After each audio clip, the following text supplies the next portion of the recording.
नमस्ते। मैं ज्योति नाइक। एक स्त्री जब अपना परिवार शुरू करती है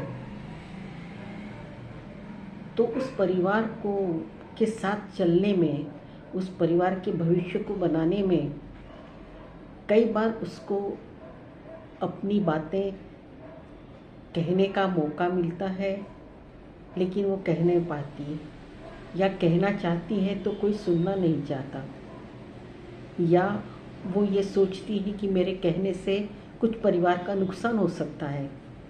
बहुत से कारण होते हैं। कई बार स्त्री को खामोश रहना पड़ता है।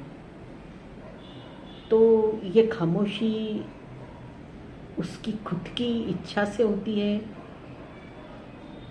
या परिवार की ज़बरदस्ती से होती है, या वो खुद परिवार के लिए खुशी खुशी ये खामोशी स्वीकार करती है, खुद के लिए और अपने परिवार के लिए। तो इसी विचार के ऊपर मेरी छोटी सी रचना है और उसका शीर्षक है नहीं आता। मैं खामोश रहना पसंद करती हूँ क्योंकि मुझे व्यक्त होना नहीं आता। मेरी खुद के लिए हजारों ख्वाहिशें हैं, लेकिन उन ख्वाहिशों को पूरा करने के लिए मुझे वक्त ही नहीं मिलता। दर्द में आंसुओं को पीना मेरी पुरानी आदत है। मुझे किसी के सामने अपने दर्द को बयां करना नहीं आता।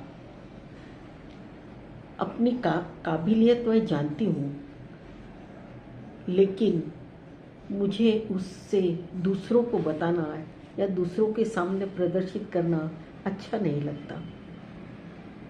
परिवार की चाहतों को पूरा करते हुए मुझे मेरी चाहतों को सबके सामने लाना या उससे उनके सामने रखना मुझे नहीं आता। मैं परिवार के लिए जीती हूँ, मुझे खुद के लिए जीना नहीं आता।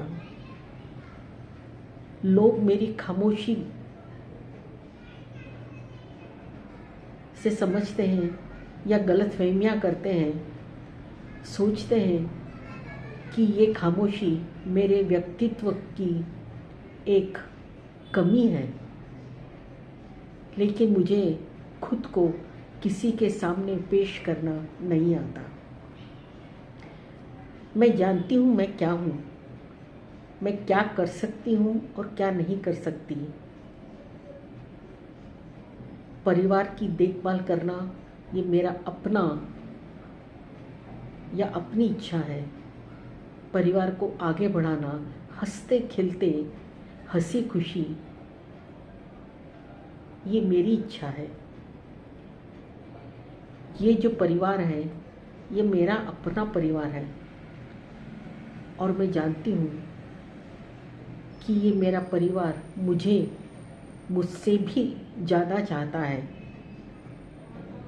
और इसीलिए मुझे परिवार के लिए अपने को, अपनी कुछ चाहतों को, ख्वाहिशों को छोड़ना अच्छा लगता है, और मुझे मेरे परिवार के साथ ही जीना आता है और अच्छा लगता है। धन्यवाद। यदि आपको ये मेरी रचना पसंद आई तो सब्सक्राइब कीजिएगा और कमेंट्स कीजिएगा, मुझे अच्छा लगेगा। धन्यवाद।